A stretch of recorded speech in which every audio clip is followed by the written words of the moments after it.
नमस्ते दोस्तों, आप सबका एक बार फिर से स्वागत है आपके अपने YouTube चैनल सत्य सनातन में। भारतीय नववर्ष आने वाला है और इससे पहले हमने वेदों को घर घर पहुंचाने का प्रचार कार्य शुरू कर दिया है। जो वेद तकरीबन 6,500 रुपए के थे वो हमने 5,100 रुपए में सनातन हाट पर उपलब्ध करवा दिए हैं। जो लोग अभी तक वेद नहीं खरीद पाए थे वो सनातन हाट पर जाकर खरीद सकते हैं। लिंक मैंने नीचे डिस्क्रिप्शन और पिन कमेंट में दे दिया है।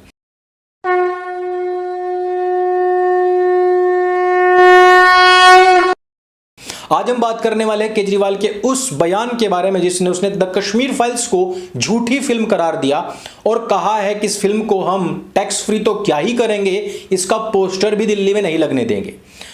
अब इन सब चीजों के ऊपर चर्चाएं हो, लेकिन विधानसभा में वीरभूम फाइल्स के ऊपर बातचीत ना हो, उस नरसंहार के ऊपर बातचीत ना हो जो टीएमसी के गुंडों ने किया है, उस नरसंहार के ऊपर बातचीत ना हो जो केजरीवाल के नेताओं ने, मंत्रियों ने, विधायकों ने, पार्षदों ने दिल्ली में किया था। जिन नेताओं ने इस हिंदू विरोधी दंगे को सपोर्ट किया था, जिन्होंने इसको प्लान किया था, वो सारे के सारे लोग केजरीवाल की नज़र से बच गए। पश्चिम बंगाल में जो इसकी जुड़वा बहन है ममता बानो, उसको इसने स्किप कर दिया और इसने सीधा सीधा टारगेट कहां पर किया? फिल्म के ऊपर किया। हम और आप सभी जानते हैं कि यह वामपंथी कीड़ा है और इस फिल्म पर बोलते हुए इसने क्या कहा, ये सारे वीडियोस मैं नीचे पिन कमेंट में अपने टेलीग्राम ग्रुप पर भी दूंगा, वहां पर भी देख लेना। इस व्यक्ति ने कहा एक झूठी फिल्म है और इस फिल्म को टैक्स फ्री तो हम क्या ही करेंगे, इसका तो पोस्टर भी हम दिल्ली में नहीं लगने देंगे। दोस्तों, आपको गुस्सा भी आया होगा और बहुत सारे आप ही ऐसे हैं जो भाई फ्री का पानी और बिजली के चक्कर में आकर के इस व्यक्ति को भगवान मसीहा मान करके बैठे हुए हैं। दोनों तरह के लोग ही इस वीडियो को मेरी देख रहे होंगे। जब ये फिल्म स्टार्ट होती है बताया जाता है कि सच्ची घटनाओं पर आधारित है। उसके बाद में विवेक रंजन अग्निहोत्री ने हर चीज, हर एक डायलॉग, हर एक घटना को पूरी तरीके से लिखित में भी बताया और वीडियोस दे करके भी बताया कि हमने बिट्टा का इंटरव्यू कहाँ से लिया है, लाल चौक वाली घटना कहाँ से ली है, जो एयरफोर्स वाले लोगों को गोली मारी गई वो कहाँ से ली है, खून में सने हुए चावल खिलाने वाला सीन वो कहाँ से लिया गया था, गिरजा टिक्कू को आरएस से चीरने वाला सीन कहाँ से लिया गया था, और भी बहुत सारी घटनाएं हैं। और ये भी बताया कि हमने तो फिल्म में उस लेवल का दिखाया ही नहीं, क्योंकि आराम सीन का तो सीन दिखा दिया, लेकिन उससे पहले उनका कितना सामूहिक बलात्कार हुआ मुसलमानों के द्वारा वो इसमें नहीं दिखाया गया था। और भी बहुत सारी घटनाएं हैं जो इस फिल्म में नहीं दिखाई गई हैं। इसके ऊपर तो मेरे हिसाब से 2-3 सीजन के 10-10 एपिसोड के कोई सीरीज बने, वेब सीरीज बने, तब जाकर के कवर किया जा सकता है। लेकिन केजरीवाल ने क्या कहा, ये एक झूठी फिल्म है और इसका तो हम पोस्टर भी नहीं लगने देंगे। ऐसे व्यक्ति को आपने मुख्यमंत्री बनाया हुआ है और ऐसे व्यक्ति को आपने दूसरा एक और राज्य सौंप दिया है जिस राज्य में इसकी सरकार आने से जस्ट पहले भी हिंदू मंदिरों पर हमले हुए, हिंदुओं पर हमले हुए, गाय को काट करके मैदान में फेंक दिया गया।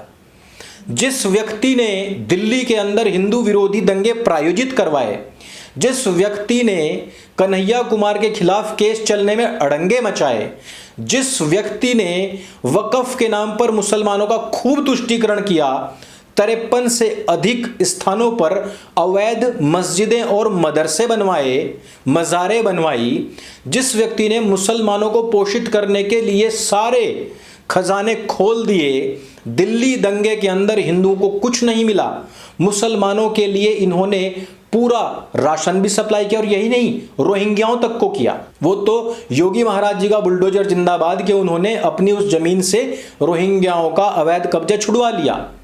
लेकिन आप सोचिए कि एक देशद्रोही व्यक्ति, एक धर्मद्रोही व्यक्ति, एक मानवता द्रोही व्यक्ति को हमने दिल्ली में सेंटर में बिठाया हुआ है और उन लोगों के मुंह पर थूकने का भला क्यों ना मन करे कि जो इस व्यक्ति को मसीहा मानते हैं और वोट देते हैं और अभी फिर से देंगे।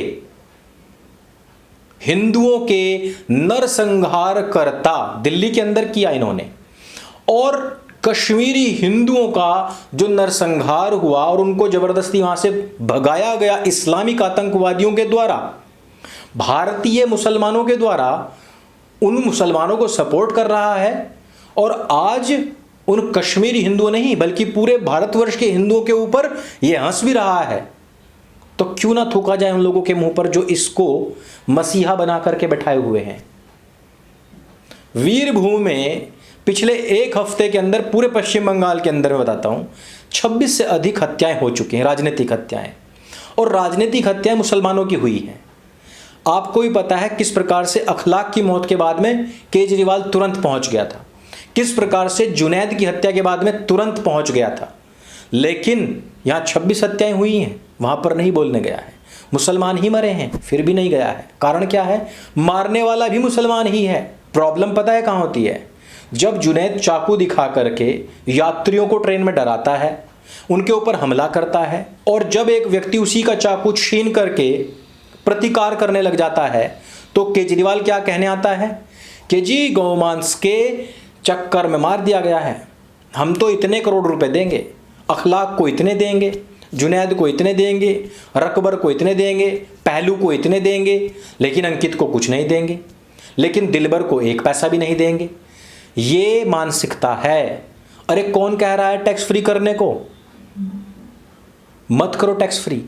टैक्स फ्री तुम कर सकते हो नीलबट्टे सन्नाटा, स्वरा भास्कर की फिल्म क्योंकि वो तुम्हारी चेली है, तापसी पन्नू की फिल्म क्योंकि वो तुम्हारी चेली है। तुम प्रमोट करोगे किन फिल्मों को? आपको पता आर्टिकल 15 में दिखाया गया है कि यह दलित बनाम स्वर्ण की लड़ाई थी, लेकिन वास्तव में यह दलित और सवर्ण की लड़ाई नहीं थी, यह मौर्य और यादवों की लड़ाई थी। लेकिन जानबूझ करके प्रोपेगेंडा रचते हुए इसके दोस्त ने यह फिल्म बनाई और इसने उसको प्रमोट किया। अभी बहुत सारे लोग कह रहे हैं कि सूर्या की जो साउथ की फिल्म है भीम, उसको दिखाओ, उसको टैक्स फ्री करो। भाई पहली बात तो वो फिल्म अपनी मर्जी से खुद से प्राइम पर रिलीज हुई थी। दूसरी बात कि यह भी कोई दलित सवर्ण की कहानी नहीं थी, यह भी क्रिश्चियंस की और वहां के जो स्थानीय निवासी हैं उनकी कहानी थी। इसको जानबूझ करके जबरदस्ती दलित सवर्ण की कहानी बनाया गया है। ये जो झूठ के प्रोपेगेंडा है इनसे बचिए, इनकी रियलिटी कुछ और होती है, दिखाई कुछ और जाती है। कल को वीरभूमि की कहानी भी ऐसे ही बना करके दिखाई जाएगी जैसे कि हिंदुओं ने मुसलमानों को जिंदा जला दिया हो। और आप जैसे मंद बुद्धि, आधी बुद्धि वाले, क्योंकि आधी बुद्धि आपने फ्री में बेच दी है, केजरीवाल को गिरवी रख दी है, फिर वो वही चिल्लाएंगे, बोले देखो वीरभूमि में हुआ था, हिंदुओं ने जलाया था, फिर वही बात आ जाएगी। परजानिया के विषय में पहले बता चुका हूं, शुरुआत 59 हिंदुओं को जलाने से नहीं होती है। उससे पहले गोधरा में इस्लामिक आतंकवाद पर कोई चर्चा नहीं होती है, और जो दिखाया भी गया है वो पूरी तरीके से मनगढ़ंत है। कहीं पर ये लिखा नहीं आता है कि ये सत्य घटनाओं पर आधारित है। अब आप खुद फैसला कीजिए कि आपने किसको बरकरार रखना है। पूरे भारतवर्ष में इस फिल्म को लेकर के, इसकी सच्चाई को लेकर के सारे फैक्ट चेक करके देख लिए गए, और मिला क्या? यही मिला कि जो तथ्य दबाए गए थे, जो सत्य दबाया गया था, वो आज निकल करके उभर करके सामने आया है। लेकिन आप लोगों का जो शहंशाह है, जिसको आपने मसीहा बनाया हुआ है, वो आपके मुंह में थूकते हुए कह रहा है कि झूठी फिल्म है, झूठी कहानियों पर आधारित है, और इसका तो हम पोस्टर भी नहीं लगने देंगे। ये संपूर्ण हिंदू समाज को जलाने वाले, दिल्ली में जलाने वाले उस राक्षस की हंसी है जो हमारे अतीत में हो चुके हम लोगों के ऊपर जो नरसंहार के कृत्य हैं उन पर भी हंस रहा है, और भविष्य के तैयारी में भी लगा हुआ है। अब फैसला आपके हाथ में है कि आप इस राक्षस को सपोर्ट करते हैं या फिर सत्य को सपोर्ट करते हैं।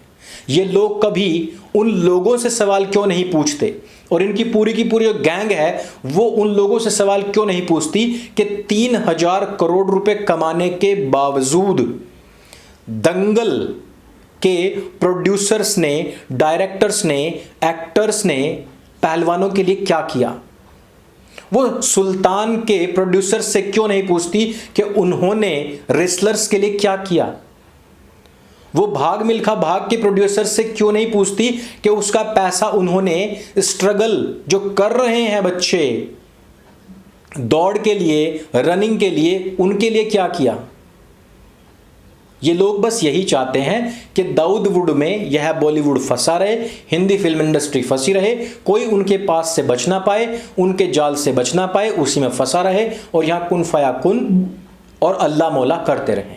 इससे बचिए, प्रोपेगेंडा को समझिए, इन लोगों का विरोध कीजिए और ना केवल विरोध, इनको समाप्त कीजिए, इनकी सत्ताओं के अहंकार से बाहर निकाल करके फेंक दीजिए। इस वीडियो में सिर्फ इतना ही। मेरे संग बोले सत्य सनातन वैदिक धर्म की जय। जय हिंद, वंदे मातरम।